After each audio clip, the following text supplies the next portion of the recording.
இப்ப புதுசா சினிமா நடிகர் விஜய் வந்திருக்காரு. அவர் போற இடம் எல்லாம் கூட்டம் அதிகமா குவியுது. அதே மாதிரி அவரோட தேர்தல் அறிக்கை எப்படி இருக்குன்னா, இப்போ திமுக, அண்ணா திமுக கொடுக்கிற மாதிரியே இலவசங்களை மக்களுக்கு கொடுக்குதுன்றது ஒரு பேட்டியில சீமான் சொல்லியிருக்காரு. அவரோட பயணம், அரசியல் பயணம் பற்றி ஆசியா காங்கிரஸ் ஒரு மாவட்ட லீடரா நீங்க எப்படி பாக்குறீங்க? இப்போ நான் சார் ஃபர்ஸ்ட் விக்கிரவாண்டியில அவர் முதல் டைம் என்ன பண்ணாரு, மீட்டிங் கண்டக்ட் பண்ணாரு. அந்த மீட்டிங்ல ஒரு கண்ணு தமிழ் தேசியம், இன்னொரு கண்ணு திராவிடம் அப்படின்னு சொன்னாரு. இவருடைய கட்சி மாற்று கட்சி கிடையவே கிடையாது, மாற்று போக்கும் கிடையாது. ஒரு திராவிடம்ங்கிற ஒரு கண்ணையும் தமிழ் தேசியங்கிற இன்னொரு கண்ணையும் எடுத்து கூலிங் கிளாஸும் ஒரு திரையும் போட்டுக்கிறாரு முன்னாடி. எது தமிழ் தேசியம், எது திராவிடம் அப்படின்னு அவருக்கு இன்னும் தெரியவே இல்லை. அதுதான் மிகப்பெரிய பலகீனமான ஒரு விஷயம் டிவிகே தலைவர் விஜய் அவர்களிடம். ஏன்னா தமிழ் தேசியம் என்பதும் திராவிடம் என்பதும் இரும் வேறுபட்ட கருத்துக்கள். ஸோ அந்த கருத்துக்களை அவர் என்ன பண்ணணும், உள்வாங்கணும்.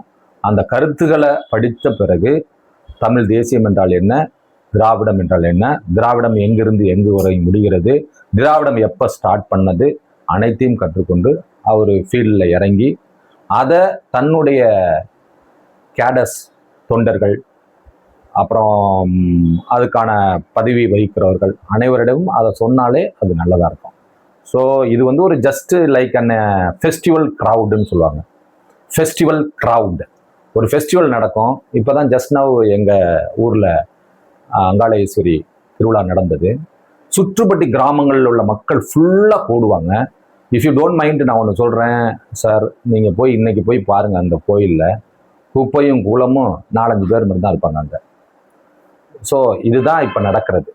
அதில் யாரும் பிரின்சிபல்டோ, கோல்டோ, டியூன்டோ,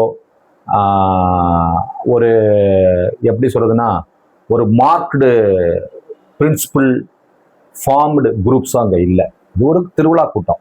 இட் இஸ் தேர். சார், நான் தான் சிஎம் அப்படின்னு சொல்றாரு. இவரு கேட்டா திமுக தீய சக்தி, திமுக மாற்று நான் தான் அப்படின்லாம் சொல்றாங்க. நீங்க சிம்பிளா அவர் வேஸ்ட்னு சொல்றீங்களா? அது எப்படி? நான் வேஸ்ட்னு சொல்ல, அவர் இந்த போடுற எல்லாமே பூஸ்ட் இஸ் ஹிம்செல்ஃப். அவரை பூஸ்ட் பண்ணிக்கிற ஒரு பூஸ்டர் டோஸ் மாதிரி தான் இது. மக்களை பூஸ்ட் பண்ணக்கூடிய எந்த விஷயமும் அவர் சொல்ல. நான் யாரையுமே வேஸ்ட்டுங்கிற வார்த்தையெல்லாம் நான் சொல்லவே மாட்டேன். அவர் boosting himself as a leader, boosting himself as a politician, boosting himself as a crowd puller. இதுல இந்த வார்த்தைகளை நீங்க நல்லா புரிஞ்சுக்கங்க. Boosting himself as a leader, boosting himself as a ஒரு crowd puller, boosting himself as a CM. இந்த boosting என்பது அவராகவே உருவாக்கப்பட்ட கூட்டங்களால் உருவாக்கப்பட்டது, மக்களால் அல்ல. சோசியல் மீடியா இப்போ பெரிய ஒரு சாதனமாகவும், அந்த வெர்ச்சுவல் வேரியர்ஸ் அதை ஒரு சாதனமாகவும் கருதுறாங்க. இப்போ இன்னொன்று உங்களுக்கு நான் சொல்ல விருப்பப்படுறேன். இப்போ நான் I have seen many people, many activities இந்த டிவிக்கே. நீங்கள் ஒரு ரூமுக்கு போனீங்கன்னா, இப்போ நான் நிறைய ரூமுக்கெல்லாம் போயிருக்கேன். இப்போது எங்கள் கட்சி காங்கிரஸ் கட்சி ரூமுக்கு போயிருக்கேன், அப்புறம் ஏடிஎம்கே ரூமுக்கு போயிருக்கேன், டிஎம்கே ரூமுக்கு போயிருக்கேன், ஈவன் என்டிஏ. ஏன்னா நான் ஒரு பொதுநலவாதியாகவும், நான் பொதுவில் செய்கிற சர்வீஸாகவும், அவங்க என்னுடைய ஸ்பீச்சை ஒரு சில டைம், சார் என்ன சார் இப்படி பண்ணலாம் அப்படி பண்ணலாம், நீங்கள் என் கட்சிக்கு வாங்க அவங்க, அதெல்லாம் கிடையாது. நான் முன்னாடிலேருந்தே காங்கிரஸ். இப்போ டிவிகே விஜய், தலைவர் விஜய் ஒரு கட்சி ஸ்டார்ட் பண்ணுறாரு. அவர் பயங்கரமான கருத்துக்களோடு என்ன பண்ணுறாரு, உள்ளார வர்றாரு. அதனால் நான் அதில் இணைய போகிறேன் அப்படின்னு தான் நான் இணைஞ்சேன். ஆமாம் ஆமாம் ஆமாம், இணைஞ்சேன். அது மாற்று கருத்து. Is a inspiration to me. நான் இப்போது நான் டாக்டரு, என் பொண்ணு டாக்டரு, என் பையன் டாக்டரு, என் பொண்ணு கல்யாணம் பண்ணி கொடுத்துட்டேன். C settled in USA. அந்த என் பையன் கவர்மெண்ட் சீட்டு வாங்கினான், கேகே நகரில் தான் படித்தான். அவன் படிச்சுட்டு இப்போ கவர்மெண்ட் எக்ஸாமினேஷனுக்கு அட்டன் பண்ணுறான், நீட் அட்டன் பண்ணுறான். கவர்மெண்ட் சீட்டு வாங்கிடுறேன் அப்படின்னு அவன் சொல்லியிருக்கான். கவர்மெண்ட் சீட்டு வாங்கிடுவான்.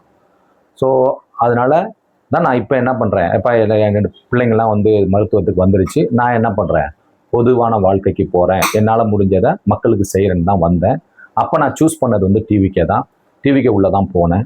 அங்கே நான் பார்த்தது எல்லாமே பொய், புரட்டு, இதை மட்டும்தான். ஏன்னா என் மாவட்டத்தில் உள்ள மாவட்ட செயலாளர் பொய்யும் புரட்டுமா உள்ள ஆள் தான். ஏன்னா என்னட்டையே அவன் என்ன பண்ணான், 5 lakhs கேட்டான். அவரோட பேர் சொல்ல முடியுமா சார்? அந்த பேர் is not worthy to be named, is not worthy to be named. நான் தான் சொன்னேன் மாதவரம் கான்ஸ்டிடுவன்சி, மாதவரம் போட்டாலே உங்களுக்கே தெரிஞ்சிடும் சார். ஏன்னா I don't want to promote him as a name. Even இப்போ நான் வந்து பார்த்தது டிவிக்கே தலைவர் விஜயை, அதை பார்த்து தான் உள்ளார வந்தேன். நான் என்ன பண்ணேன், கொஞ்சம் பயணம் பண்ணி பார்த்தேன். அங்கே எல்லாமே ஹம்பக். அவன் சொன்னது என்ன அந்த பையன் அப்படின்னா, நானே காசு கொடுத்து தான் உள்ளார போயிருக்கேன், உனக்கு காசு கொடுத்தா தான் போஸ்டிங்கு. இந்த சேம் திங்கை நான் லெட்டராக என்ன பண்ணேன், எழுதி ஹெட் குவார்ட்டர்ஸ்க்கு அனுப்புனேன். ஹெட் குவார்ட்டர்ஸ்லேருந்து ஒரு பதிலும் இல்லை. ஹெட் குவார்ட்டர்ஸ்னா டிவிக்கேங்களா?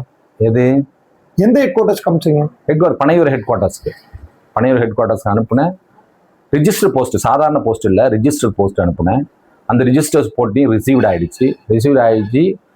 அது படிக்கப்பட்டதா என்னன்னு தெரில, எனக்கு எந்த மெசேஜும் வரல. நான் ஒரு 10லேருந்து 15 டைம் பொதுச் செயலாளர் குஷி ஆனந்த்னு சொல்கிறாரு, அவருக்கு ஃபோன் பண்ணேன், அவர் எடுக்கவே இல்லை. அதே மாதிரி ஒரு சில நியர்பை மாவட்டங்கள்னு சொல்லுவாங்க, அந்த மாவட்டங்கள்லாம் எடுத்துகிட்டு போனேன் இந்த விஷயத்த. மாவட்டங்கள்லாம் எடுத்துகிட்டு போனேன் இந்த விஷயத்த. ஆனால் யாரும் அதுக்கு பதில் சொல்லலை. அது எல்லாமே அங்கே ஒரு விதமான மெஸ் தான் சார். இப்போ நீங்க டிவிக்கேல இருந்து வெளியில வந்ததுனால இந்த குறைய சொல்றதெல்லாம் கேட்டுக்கலாமா? இல்லை, அதுக்கு எல்லாமே ப்ரூஃப் இருக்குல்ல என்கிட்ட. நான் வந்து குயிலுக்கு டிவிக்கிலேருந்து வெளியில் வந்ததுனாலலாம் இதை சொல்ல. என்னுடைய பொறுமை,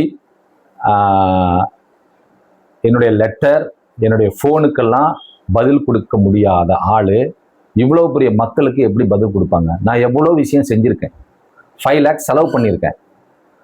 இதுக்கு முன்னாடியே டிவிக்கில் இருந்து பயிலகம் நடத்தி மக்களுக்கு பல நல்ல ஸ்கீம்களை கொண்டு போயிட்டு எல்லாம் செஞ்சுருக்கேன் சார். ஆனா இப்போ நீங்க விஜய் கூடுற கூட்டத்துல டிவிகே தலைவர் விஜய் வந்து சொல்றதெல்லாம் பாத்தீங்கன்னா, நான் நாட்டு மக்களுக்கு வந்து நான் இவ்வளவு நல்லதுகள் செய்வேன், இதுவரையும் ஆண்ட கட்சிகள் எதுவுமே வந்து செய்யல.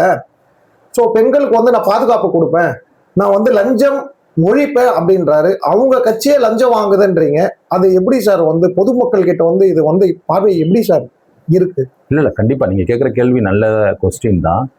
அவர் ஃபஸ்ட்டு ஒரு சின்ன அமைப்புன்னு சொல்கிறோம்ல, ஒரு 234 மாவட்ட செயலாளர்களை கண்டு உணர்ந்து அவருடைய செயல், அவருடைய சொல், இவர்களை கண்காணிக்க முடியாத ஒரு தலைவர் எவ்வாறு தமிழ்நாட்டு மக்களை எப்படி இப்போ பார்த்தீங்கன்னா ஒரு 30 கோடி மக்கள் இருப்பாங்க, அவங்களுடைய ப்ராப்ளத்தை கண்டுபிடிக்க முடியும். என்னுடைய லெட்டருக்கு நீங்கள் பதில் சொல்ல வேண்டாம் தலைவர், நீங்கள் பிஸியாக இருப்பீங்க. அது கீழே எத்தனையோ ஆஃபீஸர்ஸ் இருப்பாங்களே, அவங்க என்கிட்ட சொல்லியிருக்கலாம். என்ன, இது எல்லாமே வந்து மற்றவங்களுடைய வாட்ஸ்அப்புக்கு பரப்பப்பட்டது, மாவட்ட செயலாளர்கள் மொத்த பேருக்கும் பரப்பப்பட்டது, அவங்க சொல்லியிருக்கலாமே. ஸோ எல்லாமே வந்து நம்ம எங்கே சொல்லுவாங்கள்ல தமிழில், ஒரு பானை சோத்துக்கு ஒரு சோறு தான் பதம். இல்லைன்னா ஒரு சாதாரண மாவட்ட செயலாளர் சொல்ல முடியாது, என்னை எவனாலும் ஒன்றும் பண்ண முடியாது, அது தலைவராக இருந்தாலும் சரி பொதுச் செயலாளராக இருந்தாலும் சொல்ல முடியாது அது மாதிரி. சார் இப்போ ஜனநாயகன் படம் வந்து லீக் ஆயிருக்கு, தியேட்டரிக்கலா வராமலேயே வந்து இணையதளத்துல வந்து லீக் ஆயிருக்கு. அது வந்து ஒவ்வொரு தரப்பும் ஒவ்வொருத்தரை வந்து குறை சொல்லிட்டு இருக்காங்க. நீங்க எப்படி சார் வந்து பாக்குறீங்க, ஒரு டாக்டரா, ஒரு படிச்சவரா? இது மிகப்பெரிய சூப்பர் கொஸ்டின்ஸு. ஜனநாயகம் தடைப்படப்பட்டது, எதனால் தடையிடப்பட்டது, யாரால் தடையிடப்பட்டது, எவ்வாறு தடையிடப்பட்டது, அதற்கு ஸ்டேட் கவர்மெண்ட்டா சென்ட்ரல் கவர்மெண்ட்டா, இது இவ்வளோ பெரிய கொஸ்டின் இருக்கு. ஸ்டேட் கவர்மெண்ட் இல்லைன்னு கை விரிச்சு கையை கழுவி பல நாளாச்சு. ஆனால் சென்ட்ரல் கவர்மெண்ட் சொன்னிச்சா, கை விரிச்சிச்சா, கையை கழுவுனிச்சா, எதுவுமே உங்களுக்கும் தெரியாது, எனக்கும் தெரியாது. ஒன்று. இரண்டாவது, இந்த படம் லீக் ஆனதுக்கு ஒன்று, இது வந்து எங்கே இருந்திருக்கணும், உங்களுக்கு அந்த சிபிஎஃப்சி அதில் இருந்திருக்கணும், இவங்கள்ட்ட இருந்திருக்கணும் ஒரு காப்பி. ஹவார் இப்போ ஒரு ப்ராப்ளத்தில் எப்பயுமே இருபுறம் இருக்குது, ஒரு காயினில் 2 புறம் இருக்குது, தலை இருக்குது, பூ இருக்குது. அதே மாதிரி தான் இந்த விஷயத்தில் இவங்களையும் செக் அவுட் பண்ணோம். செக் அவுட்னா விஜய் சைட்லேயும் செக் அவுட் பண்ணணும். இப்போ நம்ம அந்த கிளிக்லாம் பண்ணாங்க நெட்டிசன்கள் நிறைய பேர் அதெல்லாம் சொல்கிறாங்களோ, அவங்களையும் செக் அவுட் பண்ணோம். ஆனால் இது யார் பண்ணாலும் மிகப்பெரிய பாதகம், சினிமா இண்டஸ்ட்ரிக்கே ஒரு பாதகம். இது வந்து ஒருத்தனுடைய உழைப்பு இல்லை, லட்சக்கணக்கான உழைப்பு, ஆயிரக்கணக்கான ஆட்களுடைய உழைப்பு, ஒரு மிகப்பெரிய பணம் முடக்கப்படுது. இது யார் செஞ்சானுங்கிறத அரசாங்கம், அதுக்கு உள்ள பணி, அதுக்கு உள்ள அஃபிஷியல்ஸ், காப்ஸ், அதுதான் வந்து இதை பார்த்து, சைபர் கிரைம்லாம் இருக்காங்களா, அவங்க தான் இதை முடிவு எடுக்கணும். ஆனால் இது மிகப்பெரிய தவறு. அந்த தவறுல ரெண்டு புறம் இருக்கு. ஒரு புறம் இந்த ஆப்போசிட் சைடு, இந்த சேம் சைடே சம்டைம்ஸ் கோல் போடுவாங்க. ஏன்னா அது வந்து ஆசிய நடிகரா வந்து விஜய்க்கு வந்து மிகப்பெரிய இழப்பு. ஆனா அரசியல்வாதியா ஒரு சில சேர்ப்பு இருக்கு அதுல. பரிதாப ஓட்டு வரும்னு நினைக்கிறீங்களா? மேபி அதெல்லாமே இருக்கலாம்.